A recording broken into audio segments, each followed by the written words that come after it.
This is the unboxing of Call of the Elements. It comes in this box.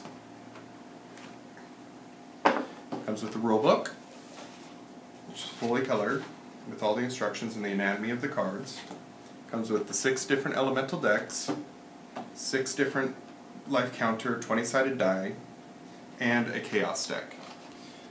Each of these decks consists of 60 cards, each uniquely designed for that particular element.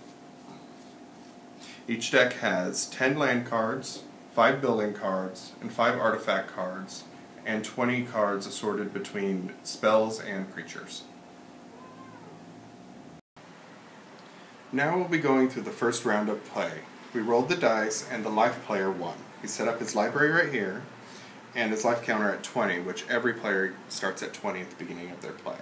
Before the round starts, he draws his 7 cards for his hand.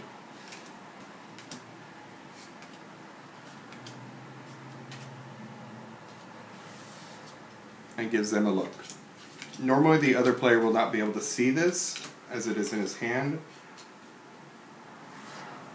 In his hand, he has 2 land cards that will give him elemental power. Each card will only give him 1, represented by the 1 symbol underneath.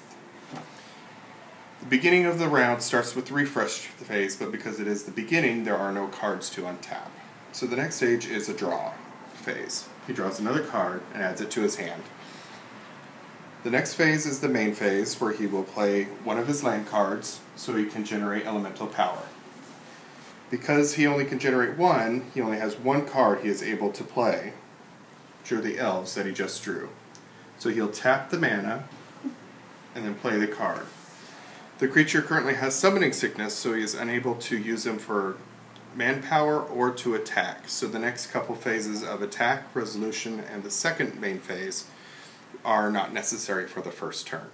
And this would be the end of his turn. Now it's time for player 2, who chose the Death deck. First, he'll draw 7 cards for his hand.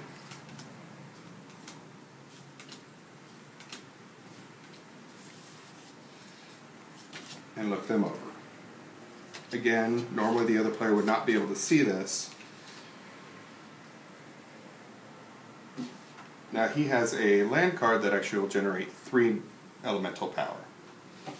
So the beginning of his turn, again refresh, he has nothing to untap, so then he'll draw a card for the beginning of his draw turn.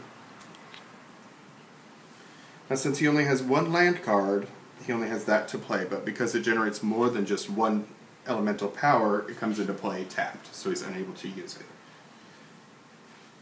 So as of this point, the rest of his turn, there are no actions he would be able to do, so this would be the end of his turn. Okay, now we're going to jump to the end of the game. It's been a really close game. Life is at 5 life, and the death is at 4 life. The first stage, of course, is the refresh phase, where you untap all of your cards.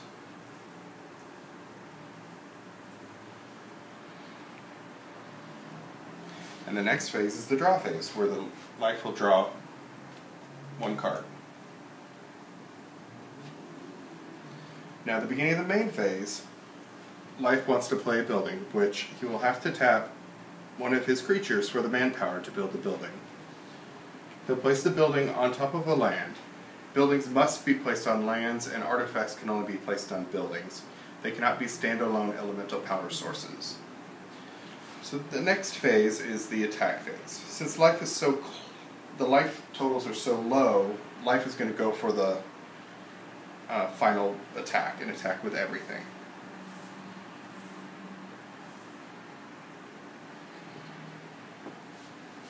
And because they're attacking, they all tap.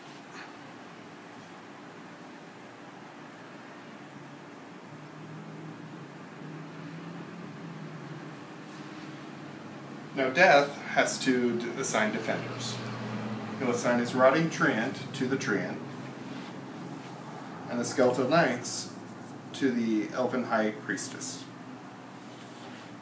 Now the resolution phase. This is where the damage is now dealt out. First we will deal with the Skeletal Knights and the Elven High Priestess. She's a attack 3, defense 2. Skeletal Knights is attack 1, defense 2. Now, the Skeletal Knights have a chaos condition, And what this condition is if the particular criteria is met, you'll draw a card from the Chaos deck that'll alter the damage.